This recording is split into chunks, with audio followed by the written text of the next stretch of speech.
broadcast, DJ, the fact that this is mentally intense because you're so close to each other lap after lap after lap. Yeah, this is just one of those races, the two races, you can't ever get away from the other cars. No matter how good your car is, you're always going to be there surrounded by other cars. And so it's just mentally taxing for you. And before the day's out, you hope that that doesn't make you make a mistake. Clint Bowyer in the 21, and they hook up together with McMurray in the 22 of Brad Keselowski as they are on the high side. Yeah, this will be a group to watch right here just to see how far they can carry this momentum. And Keselowski tucks in behind the rookie Arpin in his first nationwide race. And Arpin doing a fine job. That is back in 14th, 15th position. 3 wide heading into the corner.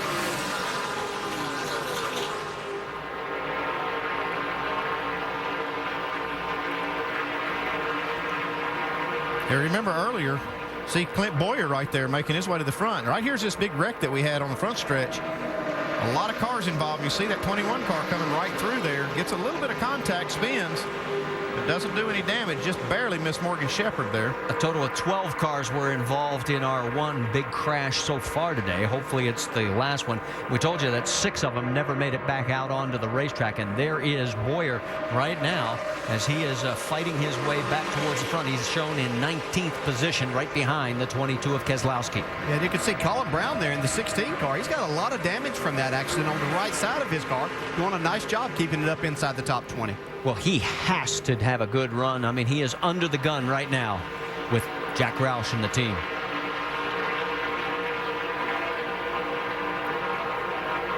While all this continues, let's check in on our race lead because it is still Kyle Busch and Kevin Harvick running 1-2. Okay, Tipper, what we got is the nose guard is rubbed loose and it's flapping up and it's keeping the air from making that corner and going in the bottom of the grill there. We'll have to cut the nose guard off. Okay, what they're talking about, that nose guard is a clear decal basically that goes on the front of the car to keep the paint from getting sandblasted off. And some of that nose guard, like he said, has come loose. You can see it flapping right over that opening of the grill. Great work by our camera crew, and they've had a long day, folks. They've been out here since like 6 this morning doing both races in many cases. Great job by everybody. Whenever we have these rain delay deals, it's a mess for our crew especially.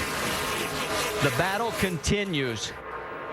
So we now know what Kyle Busch is dealing with as far as the overheating, and they know what they need to fix it. That could be dangerous for the rest of the field. Remember, Kyle is going for 3 in a row.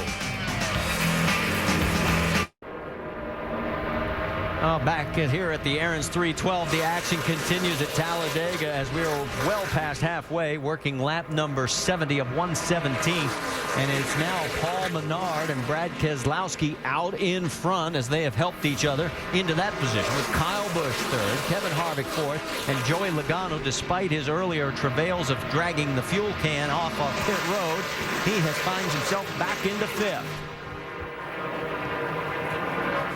And remember, Jamie McMurray got busted for speeding. There you see him in the Hellman's 88 as he's working his way back as well.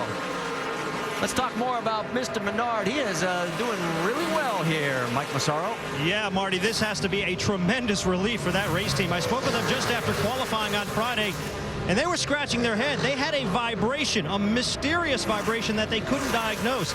They traded out the drive shaft, the hubs, the tires, and still were worried it wouldn't go away. How bad was it? Paul told me the vibration in the car was so bad he couldn't even see. He saw 3 yellow lines, not just 1. Well, I'll tell you what, he has had a very, very good season so far in this nationwide car. A total of 4 top 10s in 7 races. In fact, there are his last 5, with the other 2 just being a tick out of the top 10. Definitely been a turnaround season for Paul. I remember the first time he ever saw this racetrack. We brought him here in an ARCA car. 2003, did pretty well. He started in the back and won, so he knows how to do this. And Kyle Busch wanted to go back to the front here, though. Yeah, he's pushing away here as this action continues, and Paul slides up to take advantage, and whoa, Kyle says, no, I don't think so. I want to go around you. That's such a huge run, a big push from Kevin Harvick. And he pulls right in front of Paul, so he gets by him and then also shuts it down. Left his wingman. I can tell you Kevin Harvick will remember that too, as the laps wind down and they're in that position again. He might let Mr. Busch jump out there the next time and fake like he's going, and he'd be sitting up But there. look who comes in to tuck in right behind him. His favorite partner, the Jamie McMurray. You're right. That's his favorite drafting partner. You can see what happened there. Jamie let up a little bit to get in behind Kevin, and here comes Justin Allgaier on the outside. Yeah, he's got help from the 21 of Clint Bowyer. Now, Bowyer, just a couple of laps ago, was all the way back in 30th position. He's now up to 9th. That's what I love about this place. It looked like Bowyer went back there on purpose all the way to the back, and now here he comes back up to the front using that outside. Well, pick your favorite driver, because by the time we come back from commercial break, I guarantee he won't be in the same position that he started when we leave you right now.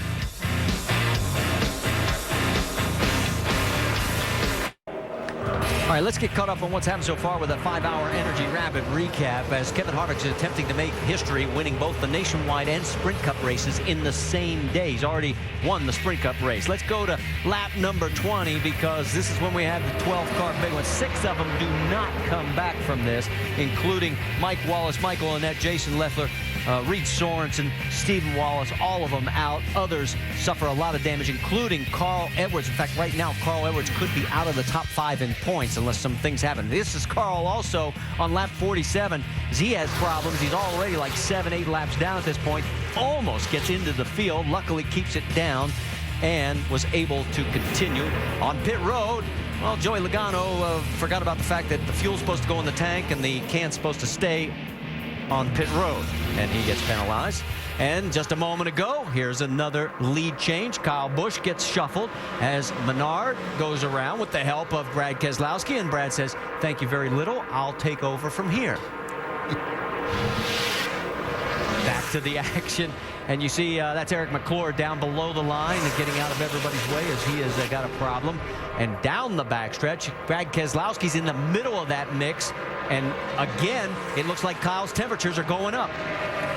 Yeah, I think maybe they have more of that problem. Going to have to get that piece cut away from there, Andy. Yeah, they are going to have to do that. They can't stand to run up behind anybody because of that. And it's going to really hamper his effort to try to win this thing if they don't fix it. Let's set it for you. It is Paul Menard with Joey Logano second, Brian Vickers third, Kevin Harvick fourth, Bain is fifth, and then McMurray is sixth. They're coming up on some slower traffic. That is Brian Keselowski. He ducks down below the line to let the freight train go by. How about Trevor Bain in that 99 car? Doing a nice job. I think maybe Jerry Baxter loosen the reins a little bit, let him see what he can do here.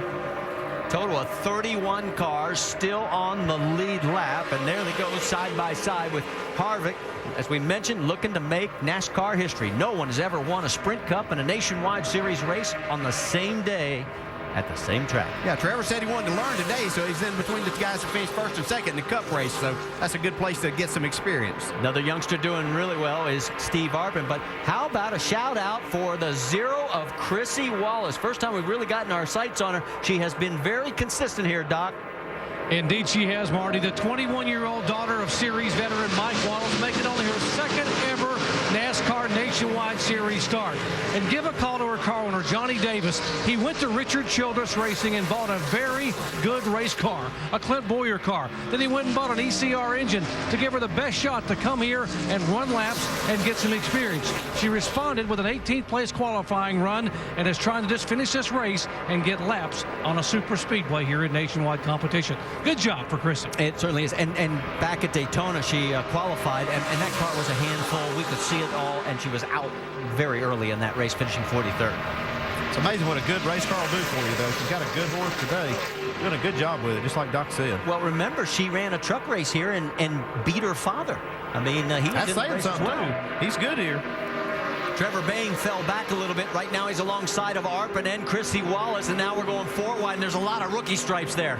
Oh, yeah, this has the makings of not something very good, but they're making it through it. They're doing a tremendous job. You know, the thing that I see is they're racing hard, but they're giving each other room right now.